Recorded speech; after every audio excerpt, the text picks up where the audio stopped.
도움받지 못한 20년 이 말씀으로 우리 사무엘상 6장과 그리고 7장 전체적으로 한번 우리 보도록 하겠습니다. 자, 본문 말씀에 보면 이 하나님의 법궤가 자꾸만 좀 이동을 하는 장면을 볼 수 있습니다. 왜요? 하나님의 법궤가 머무르는 곳마다 복이 되지 않고 자꾸 저주가 되기 때문에 이곳저곳 옮겨 다니는 그런 사태를 우리가 보았습니다. 그래도 결국에 이 블레셋 사람들이 하나님의 궤를 이스라엘 본국으로 돌려주기를 원했습니다. 그래도 어느 지역까지 왔냐면 이 베세메스다라고 하는 지역에까지 이르렀어요. 그러니까 이스라엘 사람들입니다. 그 사람들이 하나님의 궤가 돌아오는 것을 보고 기뻐하고 하나님 앞에 예배를 잘 드렸습니다. 자, 6장 13절 14절에 보면 이의 내용이 나와 있습니다.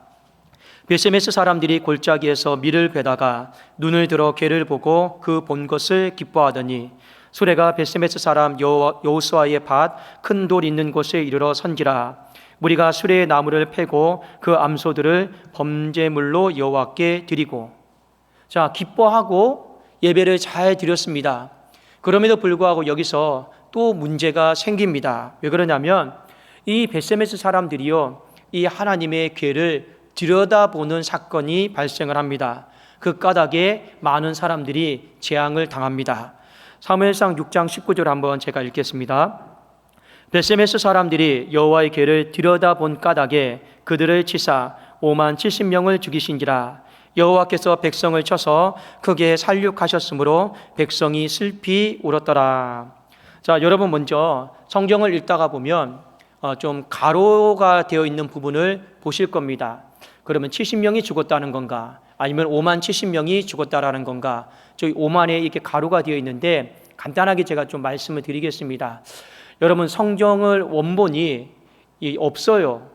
성경의 원본은 지금 존재하지 않습니다. 그러나 수천 년 동안 하나님의 말씀이 수많은 사람들의 손을 통해서 옮겨지고 옮겨졌어요. 필사된 거죠. 자, 그런데 이 히브리 언어가 우리 한글과는 조금은 좀 달라요. 굉장히 그림 문자로, 전문자로 좀 되어 있습니다. 그러다 보니 옮겨 적으면서 간혹 가다가 이게 훼손이 되거나 찢겨져 나가거나 그런 부분들이 이 수십 년의 수천 년의 시간 동안 발생했던 부분들이 있습니다. 그게 당연하겠죠. 그러다 보니 이것이 있는지 없는지 5만인지 70인지 우리 한글로는 이 좀 그냥 5만과 70, 5만 70이 분명하게 다르지만 히브리 단어로는 이 점 하나 있느냐 없느냐에 따라서 5만이 되기도 하고 또 70으로 읽어지기도 하고 그런 글씨들이 간혹가다가 있거든요. 그런데 이 5만이다라고 하는 부분이 아마 많은 성경학자들이 생각하기로는 이거는 옮기는 과정 속에 찢어졌거나 훼손됐거나 잘못 필사된 것이 아닐까 이렇게 생각을 해서 5만에다가 가로를 쳤습니다. 자, 왜 그러느냐? 역사적으로 그 당시에 이 이스라엘의 수도가 예루살렘인데 예루살렘의 수도 그리고 이 베세메스다라고 하는 지역을 보면 시골 지역인데 이만큼의 사람들이 존재했을까? 여기 좀 의구심이 있거든요. 그래서 5만에다가 가로를 쳤습니다. 이 부분은 필사하는 과정 속에서 뭔가 하자가 생긴 건 아닐까? 그래도 여러분 중요한 건 뭐냐? 5만 명이 죽었느냐? 아니면 70명이 죽었느냐? 5만 70명이 죽었느냐? 이게 중요한 게 아니에요. 더 중요한 것은 여호와의 궤를 들여다본 까닭에 많은 사람들이 재앙을 입었다라는 겁니다. 자, 하나님의 궤를 들여다보는 것은 하나님의 거룩함을 손상시키는 일이었습니다. 자, 민수기 4장 19절 20절에 보면 이 부분이 명확하게 나와 있는데요. 그들이 지성물에 접근할 때 그들의 생명을 보존하고 죽지 않게 하기 위하여 이같이 하라. 아론과 그의 아들들이 들어가서 각 사람에게 그가 할 일과 그가 맬 것을 지휘하게 할지니라. 그들은 잠시라도 들어가서 성소를 보지 말라. 그들이 죽으리라. 이렇게 되어 있죠. 여러분, 이것이 무슨 말이냐면 이 구약 시대에 광야 시절에 이 성소가 있었습니다. 근데 텐트였죠. 하나님의 불기둥과 구름기둥이 이동하면 다 정리하고 옮겨요. 그러면 반드시 정리할 사람이 필요하겠죠. 그리고 옮겼으면 풀 사람이 필요하겠죠. 그것을 담당했던 사람들이 레위 자손 중에 특별히 고핫 자손이었습니다. 우리의 이사를 생각하시면 돼요. 이사하려면 어떻게 해야 됩니까? 누군가는 정리해야 되죠. 그리고 누군가는 풀어야 되죠. 그런데 이런 사람이 있어요. 호기심이 많은 사람이 있습니다. 정리하다가 옛날에 편지는 뭘까? 또 정리하다가 이 물건은 뭘까? 하면서 이렇게 들여다보다 보고 펼쳐본단 말이에요. 사람들이 호기심이 있지 않습니까? 똑같습니다. 그런데 하나님은 이 정리하는 고아 자손들에게 절대로 호기심이라도 들여다보지 마라. 궁금증도 갖지 마라. 그래도 오늘 이 부분 보면 그가 할 일과 그가 멜 것을 철저하게 지휘 감독하라고 했습니다. 하나님의 이 지성물을 들여다보면, 호기심이라도 들여다보면 하나님이 그 생명을 면치 못하겠다 말씀하신 거예요. 자, 그런데 이 벳세메스 사람들이 어떻게 했습니까? 기뻐하고 예배도 잘 드렸는데 나쁜 호기심이에요. 좋은 호기심이 아니에요. 분명히 하나님 말씀 가운데 들여다보지 말라고 했습니다. 그런데 이 호기심을 참을 수가 없거든요. 그래서 그 뚜껑을 열어봤던 것 같아요. 그래서 어떻게 됩니까? 이 많은 사람들이 죽임을 당하는 이 일을 겪게 됩니다. 그래서 벳세메스 사람들이요, 이거 우리가 보관 못하겠다. 그래서 그 산 윗동네에 있는 기럇 여아림인 이 지역의 사람을 보내요. 이런 일이 있어서 우리가 이런 재앙을 당했는데 우리가 감당을 못하겠으니 너희가 좀 가져가라. 그래서 기럇 여아림 지역으로 옮겨집니다. 그래서 구체적으로 어디까지 가느냐? 이 기럇 여아림 지역에 아비나답이라고 하는 제사장이 있고 그의 아들이 엘리아살이에요. 이 아비나답의 집에 가서 엘리아살에게 너 이거 잘 지켜라. 그래서 오늘 결국에 이 하나님의 법궤가 옮겨져서 마지막 어디까지 간 겁니까? 기럇 여아림 지역까지 갔습니다 하는 것을 성경은 우리에게 가르쳐주고 있습니다. 자, 그런데 이 엘리아살이 잘 지켰어요. 잘 지켰습니다. 오늘 성경 말씀에 보면 7장 1절에 잘 지켰다고 나와 있거든요. 근데 이 지키다라고 하는 말이 히브리 단어로 이 샤마르인데 어떤 뜻이냐면 하나님 말씀에 의지해서 면밀히 지켰다라는 거예요. 그러니까 내 생각과 내 방법으로 지킨 게 아니고 하나님 말씀에 의지해서 면밀히 지켰다. 누가요? 엘리아살이라고 하는 사람이. 그래서 이 단어의 뜻을 보면 큰 주의를 가졌고 면밀하게 부지런히 지켰다라고 하는 것입니다. 자, 그런데 오늘 우리가 여기서 주목해 봐야 될 것이 있습니다. 무엇이냐? 하루 이틀을 지킨 게 아니에요. 성경에 보면 7장 2절에 20년 동안을 지켰습니다. 어떤 상태로요? 큰 주의를 기울여서 면밀하게 부지런한 마음으로. 그러니까 20년 동안요, 마음과 뜻과 정성을 다해서 하나님의 언약궤를 지켰습니다. 자, 사무엘상 7장 2절을 한번 제가 읽어드릴게요. 궤가 기럇 여아림에 들어간 날부터 20년 동안 오래 있은지라 이스라엘 온 족속이 여호와를 사모하니라. 이렇게 되어 있죠. 자, 오늘 말씀에 여러분 포커스가 여기입니다. 엘리아살이라고 하는 사람이 20년 동안 지켰어요. 오랫동안 지켰어요. 그런데 아무런 일도 일어나지 않았습니다. 좋은 일도 일어나지 않았고 나쁜 일도 일어나지 않았어요. 그냥 20년 동안 지켰습니다. 그러니까 소위 말하면 여러분 20년 동안 마음과 뜻과 정성을 다해서 보관한 거예요. 재앙도 일어나지 않았고 그거 보관했다고 해서 축복도 일어나지 않았습니다. 그러니까 쉬운 말로 말하면 20년 동안 하나님이 침묵하셨어요. 그리고 오늘 7장으로 넘어갑니다. 그리고 7장 2절에 하반절에 뭐라고 되어 있습니까? 이스라엘 온 족속이 여호와를 사모하니라. 이렇게 되어 있죠. 이 이스라엘 백성들이 여호와를 사모했다란 말은 이런 의미입니다. 하나님이 너무나 오랫동안 침묵하고 계시니까 마음이 슬펐다라는 거예요. 왜 슬프냐? 지금 여전히 블레셋 나라로부터 고통을 당하고 있고 압제를 당하고 있고 지금 매일같이 약탈당하고 있습니다. 내 힘과 능력으로 이 문제를 해결할 수가 없어요. 하나님이 정말 나서서 도와주셔야지만이 이 블레셋의 문제가 해결이 되는데 하나님이 20년 동안 아무런 반응도 하지 않고 침묵하고 계시거든요. 그러니까 이 여호와를 사모하니라 이 말은 어떤 의미냐면 본래적인 의미가 이런 의미예요. 온 족속이 여호와를 슬퍼하니라 그런 뜻이에요. 슬퍼하니라. 하나님 제발 좀 도와주세요. 왜 안 도와주십니까? 그 마음이 슬픔에 잠겼고 그리고 사모하니라 이 말은요 그럼에도 불구하고 제발 좀 도와주십시오. 제발 좀 도와주십시오. 그런 이야기인 것입니다. 그래서 여러분, 하나님이 좀 제발 좀 도와줬으면 좋겠다. 근데 내용은 뭡니까? 20년 동안 하나님이 꿈쩍도 하지 않고 아무런 반응도 하지 않았습니다. 그럼에도 불구하고 이 엘리야살이라고 하는 사람은 20년 동안 마음과 뜻과 정성을 다해서 한결같은 마음으로 하나님의 법궤를 지켰습니다. 이 부분에 대해서 언급을 하고 있습니다. 자, 여러분, 오늘 본문 말씀의 주된 요점이 이 엘리야살이에요.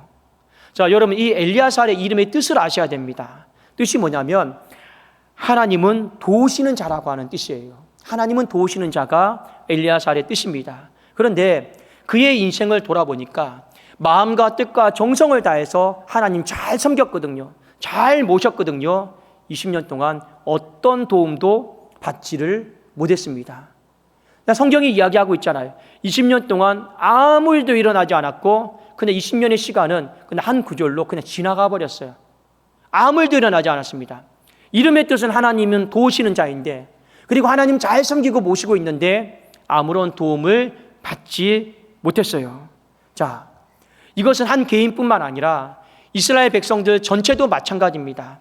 20년 동안요, 그렇게 블레셋으로부터 고통당하고 압제당했음에도 불구하고 하나님으로부터 아무런 도움을 받지를 못했습니다.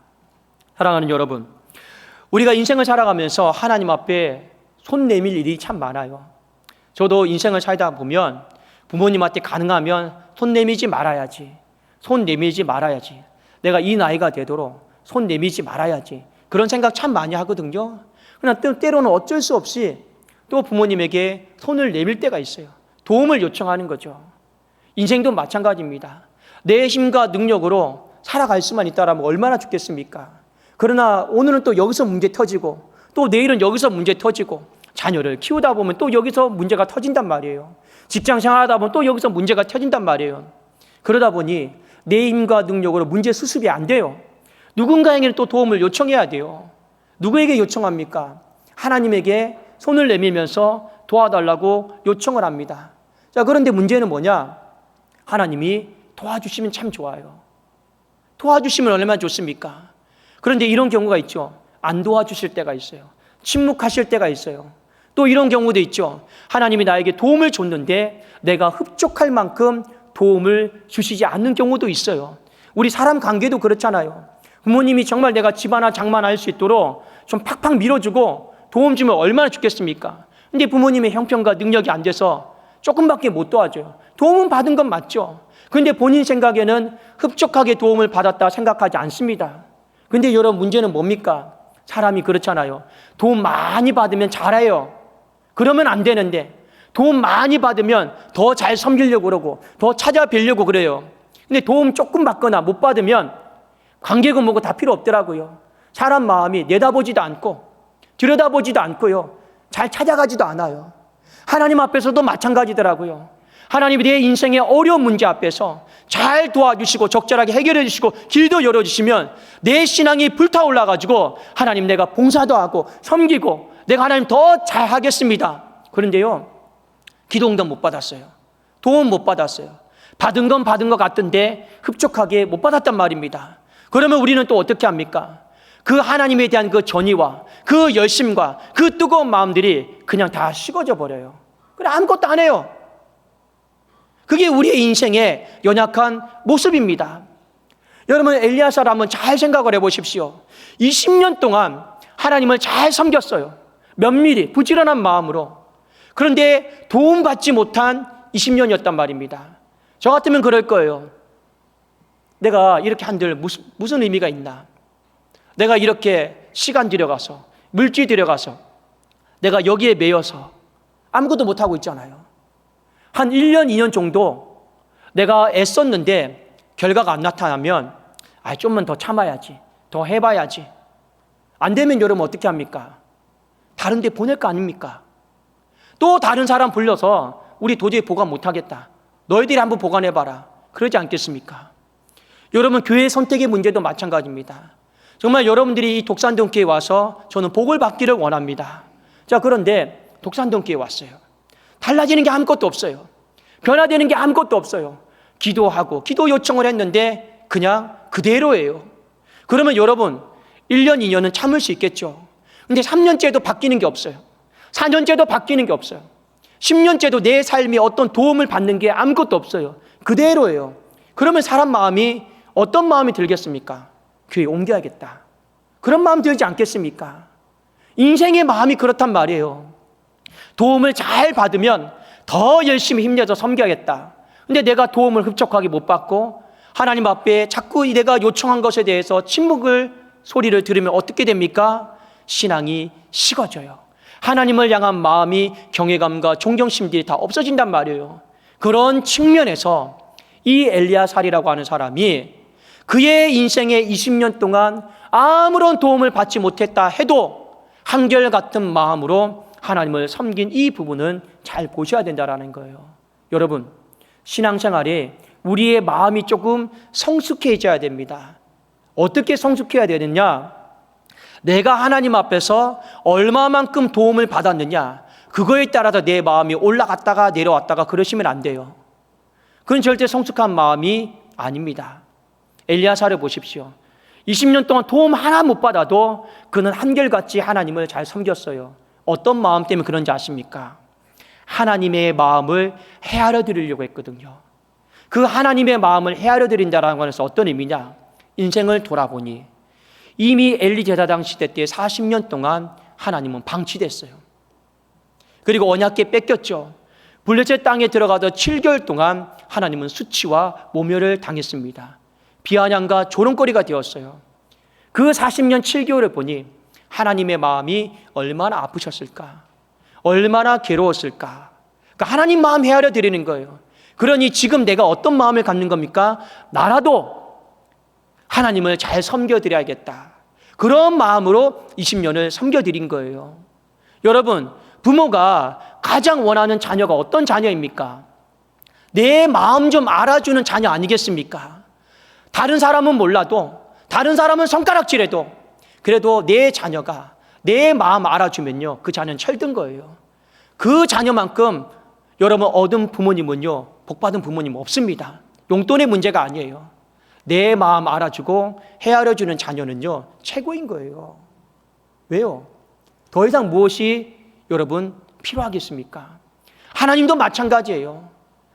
하나님 마음 알아주고 하나님 마음 헤아려주면서 내가 내 인생에 어떤 도움을 받든지 상관없이 그 하나님 마음 헤아려드리는 그 사람이요, 복스러운 자녀 아니겠습니까? 그런데 문제는 뭐냐? 우리는 내가 하나님 앞에 얼마만큼 도움 받았느냐, 이것만 생각한단 말이에요. 내 시간만 생각해요. 그러면서 하나님이 나 많이 안 도와줬으면, 하나님 내게 흡족하게 도움을 안 줬으면 우리는 마음이 왔다 갔다 한단 말입니다. 여러분, 바꾸셔야 됩니다. 내가 얼마만큼 도움을 받았느냐, 받지 못했느냐, 그게 기준이 되면 안 돼요. 하나님 섬김에 있어서 기준은 뭡니까? 하나님이 돼야 되는 거예요. 하나님이 얼마만큼 하나님이 아프셨을까, 하나님이 얼마만큼 괴로우셨을까, 기준을 여러분 바꾸셔야 되는 거예요. 거기에 맞춰서 내가 하나님을 잘 섬겨드려야겠다, 그 마음을 가지시라는 거예요.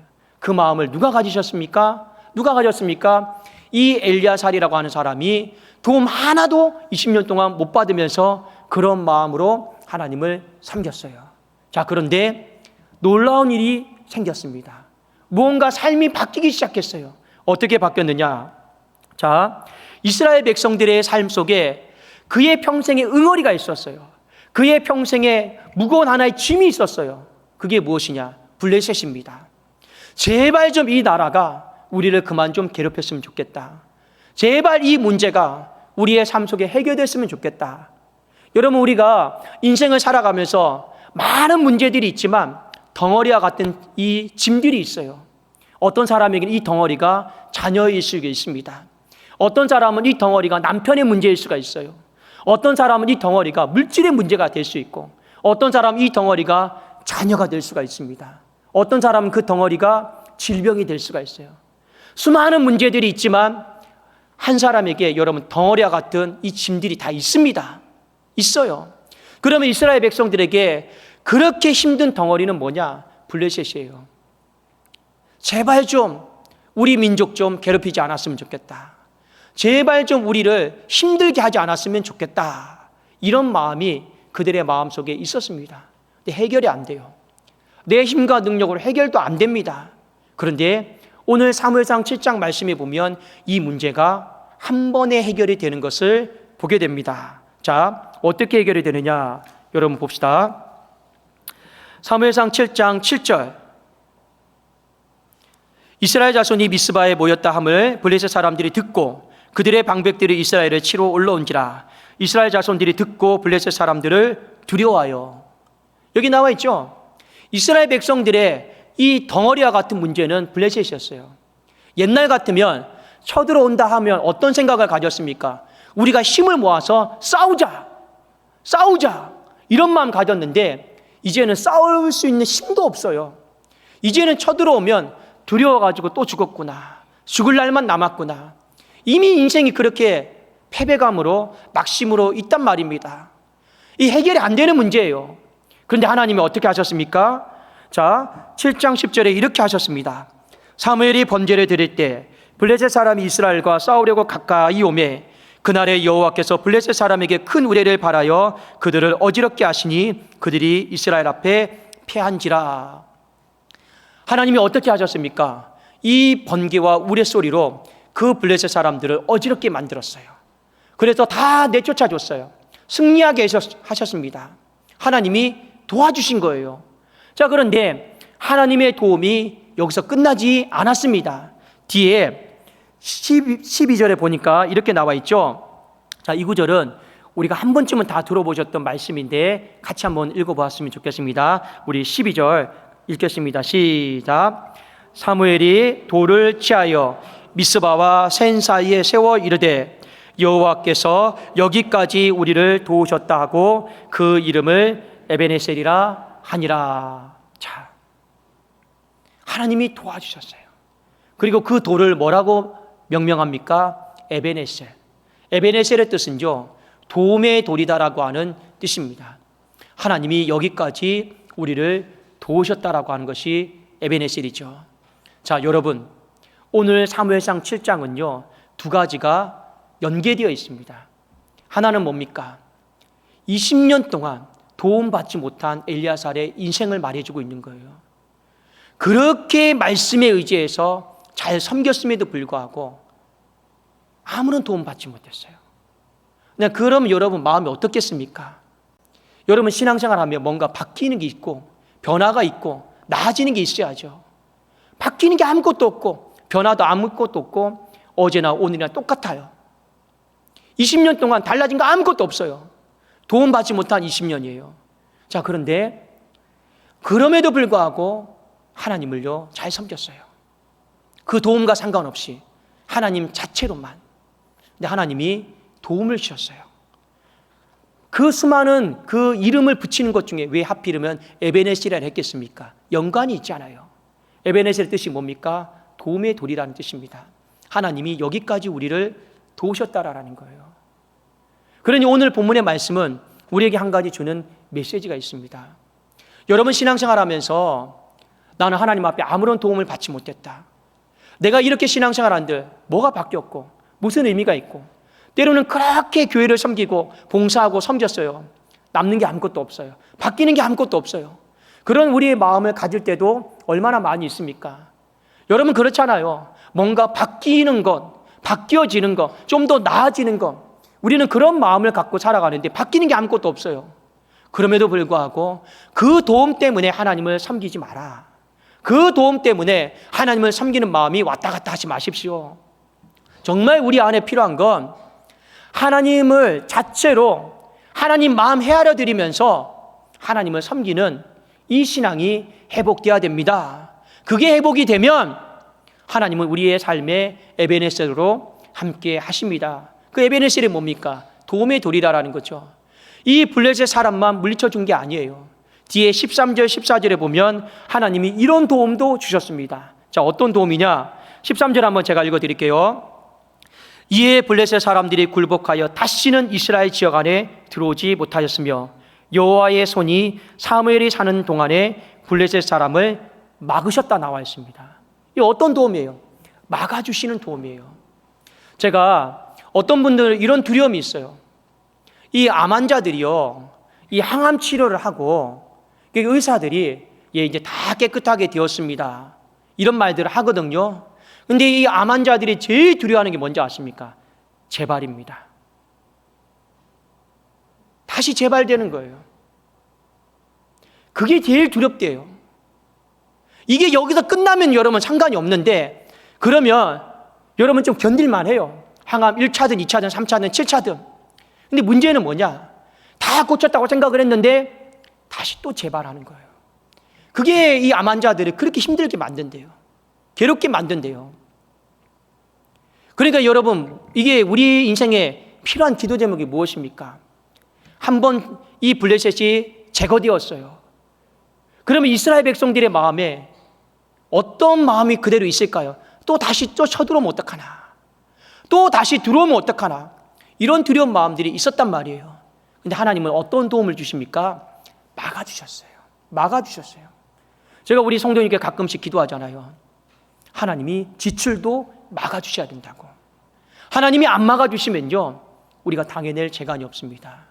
이스라엘 백성들이 어떤 도움도 겸하여 받았습니까? 하나님이 막아주시는 도움도 같이 받은 거예요. 그게 13절에 나와 있죠.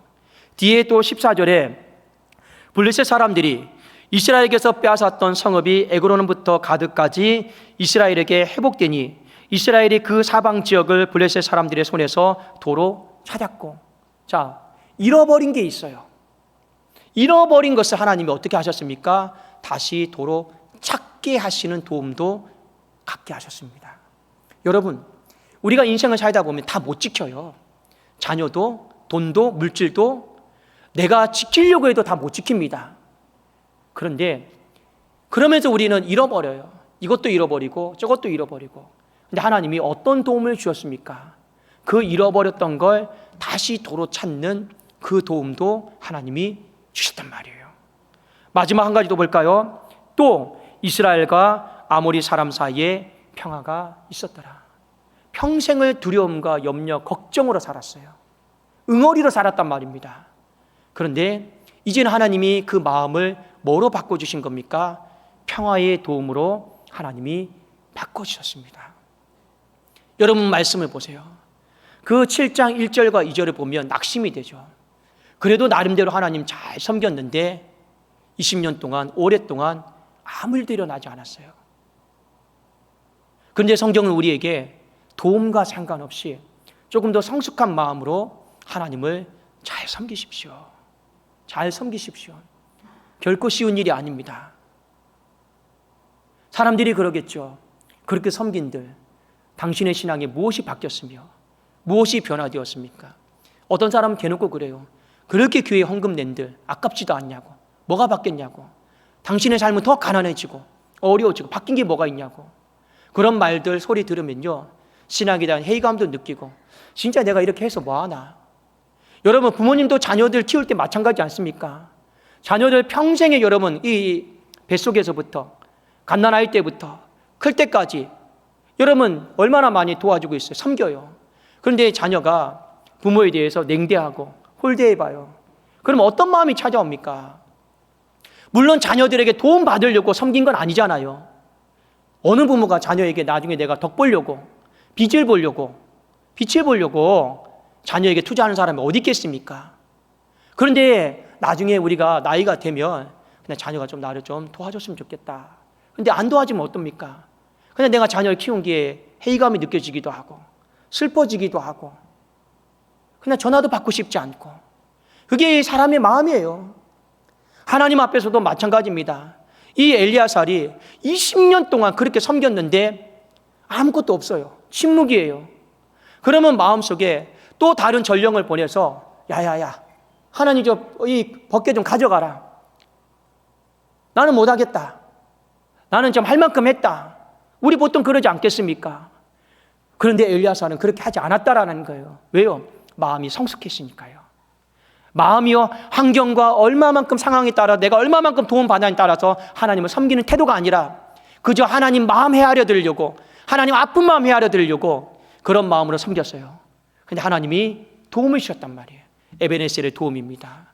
이건 우리의 인생 가운데, 교회도 가정도 우리의 모든 삶 가운데 필요한 도움입니다. 하나님이 물리쳐 주시고, 하나님이 막아주시고, 하나님이 도로 찾게 하시고, 하나님이 다시 그 두려움을 평화로 바꿔주시는 그 도움, 그것이 바로 에베네셀이에요. 사랑하는 여러분, 저는 여러분이 올해 이제 2023년도 구정연휴를 맞이해서 우리가 다시 한번 새롭게 시작을 하는데 이런 마음 가졌으면 좋겠습니다. 내 삶이 하나님 앞에 엘리야살처럼 한결같은 마음으로, 하나님을 조금 더 성숙한 마음으로 잘 섬기게 하여 주시옵소서. 여러분, 올해 표가 무엇입니까? 새 마음 아닙니까? 새 마음의 능력 아닙니까? 새 마음의 능력이, 새 마음은 무엇입니까? 얼마만큼 도움을 받았냐? 하나님을 섬기는 건 옛 마음이고, 새 마음은 그것과 상관없이 하나님 자체로만 하나님 마음 헤아려 드리겠습니다, 그 마음으로 섬기는 것이 새 마음 아니겠습니까? 그 새 마음에 능력이 나타나더라고요. 어떤 능력입니까? 도움의 돌이라고 하는 에베네셀의 능력이 나타나더라고요. 저는 여러분의 인생이 한 해가 맞춰졌을 때 하나님 20년 동안 아무런 도움을 주지 않았습니다. 그렇게 여러분의 인생이 끝나기를 원치 않습니다. 여러분의 인생이 맞춰졌을 때 에베네셀처럼 하나님이 맞습니다, 여기까지 우리를 도와주셨군요, 이렇게 고백하고 찬송하고 말할 수 있는 올 한 해가 되기를, 여러분의 한 주가 되기를 우리 주님의 이름으로 축원합니다. 기도하겠습니다.